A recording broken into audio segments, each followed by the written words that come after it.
Salam. Assalamualaikum warahmatullahi wabarakatuh. Namanya adalah Daniel Grayson, seorang pemuda asal Norwegia berusia 23 tahun yang tumbuh dalam lingkungan yang penuh ketakutan terhadap hal-hal asing. Ayahnya seorang mantan tentara, keras dan penuh trauma, sedang ibunya adalah penganut ideologi kanan ekstrim yang mempercayai bahwa perbedaan adalah ancaman. Sejak kecil, Daniel dijejali narasi tentang ancaman Islam. Tanpa pernah mengenal seorang Muslim pun secara langsung. Ia tumbuh dengan kebencian yang tidak pernah diuji oleh pengalaman nyata. Saat usia 19, Daniel mulai aktif di forum-forum daring berisi ujaran kebencian. Di sana, ia menemukan ruang gema yang membuatnya merasa benar dan berani. Media sosial menjadi panggung kemarahan dan frustrasi pribadinya. Ia mulai membagikan unggahan yang menstigmatisasi minoritas, terutama Muslim, dengan rasa bangga yang membutakan. Tak puas hanya dengan tulisan, Daniel mulai merencanakan sesuatu yang lebih nyata. Ia ingin dunia melihatnya, ingin menjadi simbol perlawanan terhadap apa yang ia anggap sebagai invasi budaya. Maka muncullah ide itu, membakar Al-Quran di depan masjid besar kota Oslo. Bukan hanya sebagai provokasi, tetapi sebagai pernyataan perang personal terhadap keyakinan yang tak ia pahami. Daniel menyiapkan aksinya dengan cermat. Ia membeli kamera, tripod, dan menyiapkan pidato yang menurutnya akan mengguncang dunia. Ia memilih hari Jumat, saat umat Muslim berkumpul untuk sholat.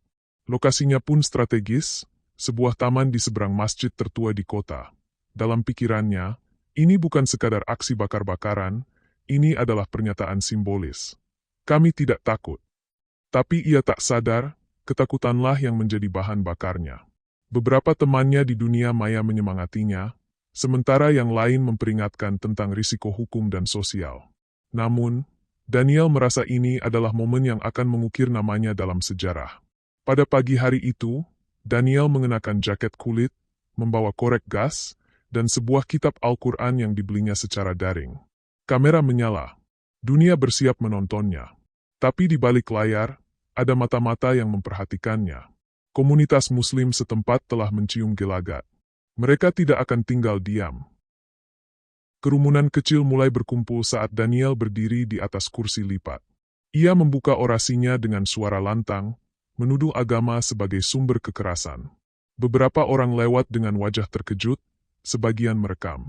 Sejumlah anggota komunitas Muslim berdiri tak jauh, tak melawan, hanya menyaksikan dengan rahang mengeras. Lalu datang momen itu, Daniel mengangkat kitab Al-Quran, menyiramkannya dengan cairan pembakar, dan menyalakan korek. Api menyambar cepat. Seketika angin bertiup kencang, membalik arah api ke arah tubuh Daniel sendiri. Jaket kulitnya menyala, lalu kemejanya, lalu kulitnya. Ia berteriak, panik, melempar kitab itu sembarangan. Seorang pria Muslim bernama Yusuf berlari, memadamkan api dengan jaketnya sendiri, membakar tangannya dalam proses penyelamatan. Ironis, tangan yang dibakar oleh kebencian diselamatkan oleh tangan yang jadi sasarannya. Tapi luka itu terlalu dalam. Daniel pingsan sebelum ambulans tiba. Daniel dibawa ke rumah sakit dalam kondisi kritis. Luka bakarnya mencapai 45%, sebagian besar di dada, lengan, dan wajah. Ia koma selama 2 hari penuh. Media lokal meledak dengan berita itu. Beberapa headline menyebutnya, pemuda radikal terbakar oleh aksinya sendiri. Sementara lainnya fokus pada aksi heroik pria Muslim yang menyelamatkannya. Di luar rumah sakit, massa berdatangan. Sebagian ingin melihat sendiri wajah penista agama. Sebagian lain datang untuk berdoa, bukan untuk Daniel, tapi untuk Yusuf yang juga dirawat karena luka bakar ringan. Keluarga Daniel menolak semua permintaan wawancara. Ayahnya bahkan menyalahkan pihak rumah sakit karena tidak segera mengamankan anaknya dari kerumunan barbar. Sementara itu, Yusuf dalam ruang rawatnya menerima kunjungan dari para pemuka agama, aktivis perdamaian, bahkan wali kota. Ia menolak disebut pahlawan. Saya hanya tidak ingin seseorang mati karena kebencian, katanya. Kata-kata itu menyebar cepat, menjadi kutipan viral di media sosial. Tapi di balik layar, Daniel membuka matanya, dan dunia yang ia kenal sudah berubah.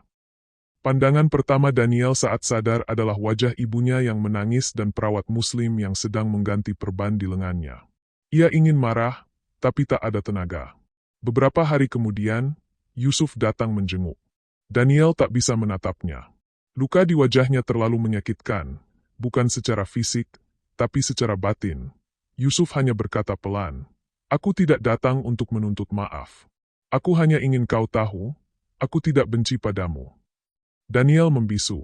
Semua yang ia percayai selama ini, tentang mereka, yang kejam dan barbar, runtuh dalam satu kalimat dan sepasang mata yang penuh empati. Ia mulai melihat berita tentang dirinya. Komentar penuh kebencian datang dari dua sisi. Mereka yang memujanya sebagai martir, dan mereka yang mengecamnya sebagai pecundang. Tapi tak satu pun dari mereka tahu rasa malu yang menyesakkan dadanya. Karena untuk pertama kalinya, Daniel merasa bahwa ia telah salah, sungguh-sungguh salah. Di malam hari, Daniel sering terbangun oleh mimpi api. Ia melihat tangannya terbakar, tapi bukan hanya tubuhnya, juga wajah ibunya, ayahnya, bahkan Yusuf. Ia mulai menulis di buku catatan rumah sakit. Bukan propaganda, bukan kebencian, tapi mimpi-mimpi buruk, rasa bersalah, dan pertanyaan-pertanyaan yang dulu tak pernah ia izinkan muncul. Salah satu perawat yang membaca catatannya membawanya ke seorang konselor. "Mungkin kau butuh lebih dari sekadar dokter," katanya lembut. Daniel menolak awalnya, tetapi rasa sesak itu tak bisa ditahan. Dalam sesi pertamanya, ia menangis selama 20 menit tanpa berkata apa-apa. Hari-hari berikutnya, Daniel mulai membuka diri. Ia menceritakan tentang ayahnya, doktrin yang ia telan sejak kecil, dan bagaimana internet memberinya identitas palsu. Dan dalam proses itu, satu hal menjadi jelas. Kebencian tidak pernah berasal dari kekuatan, tapi dari ketakutan yang diwariskan dan tak pernah ditantang. Setelah 2 bulan dirawat, Daniel diperbolehkan pulang, dengan wajah yang tak lagi sama, tubuh yang setengah terbakar, dan pikiran yang jauh lebih rumit dari sebelumnya. Ia menolak pulang ke rumah orang tuanya. Sebagai gantinya, ia tinggal di apartemen kecil milik seorang aktivis yang dulu ia ejek secara online.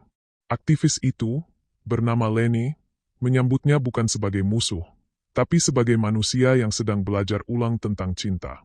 Daniel mulai mengikuti kelompok diskusi lintas iman, duduk di lingkaran bersama orang-orang yang dulu ia benci. Ia mendengar cerita mereka, bukan untuk membantah, tapi untuk memahami. Ia tidak berubah dalam semalam, tapi setiap obrolan menjadi api kecil, bukan untuk membakar, tapi untuk menghangatkan. Di salah satu sesi, Yusuf duduk di sebelahnya. Mereka tak berkata apa-apa malam itu. Tapi tatapan mereka mengandung sesuatu yang lebih dalam dari kata, pengampunan. Daniel akhirnya memutuskan untuk berbicara di depan umum. Sebuah universitas lokal mengundangnya untuk menjadi pembicara dalam seminar tentang ekstremisme dan rekonsiliasi. Dengan suara gemetar dan wajah yang belum sepenuhnya sembuh, ia berdiri di podium dan membuka dengan kalimat, "Saya adalah hasil dari kebencian yang tidak saya mengerti." Ia menceritakan latar belakangnya, bagaimana ia tumbuh dengan ketakutan, bagaimana internet memberinya rasa kuasa, dan bagaimana api itu membakar lebih dari sekadar tubuhnya. Ruangan itu hening saat ia bercerita tentang Yusuf, tentang tangan yang menyelamatkannya, tentang mimpi-mimpi buruknya, dan tentang proses penyembuhan yang masih berjalan. Setelah ia selesai, tidak ada tepuk tangan meriah. Yang ada hanya keheningan, lalu satu persatu, orang mulai berdiri dan mendekatinya. Bukan sebagai pahlawan, tapi sebagai manusia yang berani jujur. Daniel menangis. Bukan karena penyesalan, tapi karena untuk pertama kalinya dalam hidup, ia merasa didengar, bukan sebagai simbol, tapi sebagai seseorang yang sedang belajar kembali menjadi manusia. Meski kini Daniel hidup jauh dari masa lalunya, luka-luka itu tetap tinggal. Ia tak bisa menghapus bekas bakar di tubuhnya, juga komentar kebencian yang terus membayanginya di dunia maya. Beberapa mantan temannya dari kelompok ekstrim kanan menyebutnya pengkhianat, pengecut, dan bahkan mengancamnya. Tapi Daniel sudah tidak takut. "Jika aku mati karena menyebar cinta, maka itu lebih baik daripada hidup untuk menyebar api," tulisnya dalam sebuah blog pribadi. Ia mulai aktif menulis, membagikan pengalamannya di media, mengedukasi publik tentang bahaya radikalisasi dan pentingnya empati lintas keyakinan. Yusuf dan Daniel bahkan diundang ke beberapa sekolah untuk berbicara bersama. Dua sosok dari dua dunia berbeda, dipertemukan oleh kebencian, disatukan oleh kemanusiaan. Dalam setiap kunjungan, Yusuf hanya berkata, "Kita tidak harus sama untuk saling menyelamatkan." Dan setiap kali itu dikatakan, Daniel tahu, hidupnya kini punya makna baru. 5 tahun kemudian, Daniel duduk di sebuah taman kecil, tak jauh dari masjid tempat ia dulu mencoba membakar kitab suci. Kini, ia menulis buku pertamanya. Judulnya, Api yang Membakar Diriku. Sebuah memoar yang jujur dan menyayat, bukan tentang kejadian heroik, tapi tentang kegagalan manusia dan upaya menebusnya. Di bagian pengantar, ia menulis, kebencian adalah api yang buta. Ia membakar siapa saja, termasuk si pembawa korek. Ia telah berdamai dengan masa lalunya. Tidak menghapus, tapi menerima dan menjadikannya pijakan untuk berubah. Yusuf kini menjadi sahabat dekatnya, bahkan menjadi wali nikah saat Daniel menikahi wanita Muslim Norwegia yang dulu ia kenal di salah satu forum damai. Di akhir cerita ini, api sudah padam. Tapi dari abu yang tersisa, tumbuh sebuah pohon pengampunan, pengertian, dan harapan bahwa manusia bisa berubah jika berani melihat dirinya sendiri.